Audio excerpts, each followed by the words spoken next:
Friends, சின்ன மருமகள் அடுத்து என்ன நடக்க போகுதுன்றத இந்த ஒரு வீடியோவில் ஒரு குட்டி பிரமுவா பார்க்கலாம் வாங்க. சேது ஐஸ்வர்யா கிட்ட கொஞ்சம் நல்ல விதமாக நடந்துக்கலாம் இல்லைன்றாங்க. ஐஸ்வர்யா உனக்காக எவ்வளோ செஞ்சுட்டு இருக்காப்பா, ஆனால் நீ என்னடனா அவள் பக்கத்தில் நெருங்கி வந்தாலும் விலகி போறியம்மே, இது உனக்கே நியாயமா இருக்காப்பான்றாங்க. ஏன்னா உன் கூட சந்தோஷமா வாழணும், இப்படி வாழணும், அப்படி வாழணும்ட்டு பல கனவுகளோ கற்பனைகளோடு இருந்துட்டு இருக்கா அவன்றாங்க.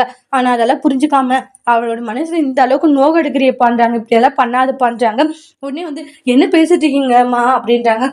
நான் உண்மைதானே சொல்லிட்டு இருக்கேன் சேது, எல்லாத்தையும் மறந்து ஐஸ்வர்யா கூட ஒரு நல்ல வாழ்க்கையை வாழுன்றாங்க. அதை விட்டுட்டு ஐஸ்வர்யாவை கஷ்டப்படுத்தாதுன்ற மாதிரி அட்வைஸ் பண்ணிட்டு போயிடுவாங்க. அதுக்கப்புறமா ரூம்குள்ள போறாங்க. வாங்க மாமான்றாங்க. உன் மனசுல என்ன நினைச்சிட்டு இருக்க ஐஸ்வர்யான்றாங்க. என்னாச்சு மாமான்றாங்க. நம்ம ரூம்குள்ள நடக்கிற விஷயத்தெல்லாம் எதுக்கு போய் ஈஸ்வரி அத்தைக்கிட்ட போய் சொல்லிட்டு இருக்கேன்றாங்க. தேவையில்லாம வேலை பார்த்துட்டு இருக்க நீன்றாங்க.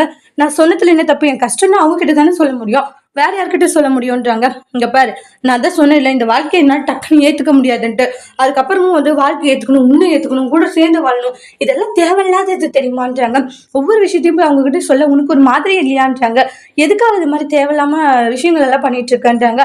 வேலை என்னவோ அதை மட்டும் பாரு, அதை விட்டுட்டு நம்மளுடைய விஷயங்கள் இங்க என்னென்ன நடக்குதுன்றதெல்லாம் அவங்களுக்கு போய் எக்ஸ்பிளைன் பண்ணணுன்ற அவசியம் கிடையாதுன்றாங்க. வேலை என்னவோ அதை மட்டும்தான் செய்யணுன்றாங்க. மாமா, என்னோட கஷ்டம் எனக்கு மட்டும்தான் தெரியும்ன்றாங்க. உங்க கூட ஒண்ணு சேர்ந்து வாழ்ந்து சந்தோஷமா குடும்பம் நடத்தணும்னு நினைச்சிட்டு இருக்கேன். ஆனா அது எதுவுமே நடக்கலன்ற போது எனக்கு கோவம் வரும், ஆத்திரம் வரும், எல்லாம் வருமாமான்றாங்க. நான் கல்யாணம் பண்ணிட்டு இருக்கிறதே பிரோஜனம் இல்லாம ஆயிடுது இல்ல அப்படின்னு சொல்லிட்டு சேது கூட சண்டை போட்டுக்கிட்டு இருக்காங்க ஐஸ்வர்யா.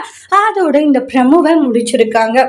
இனி வரக்கூடிய எபிசோட்ல என்ன மாதிரி ஒரு ட்விஸ்ட் வர போகுதுன்னு வெயிட் பண்ணி பார்க்கலாம். தேங்க்யூ.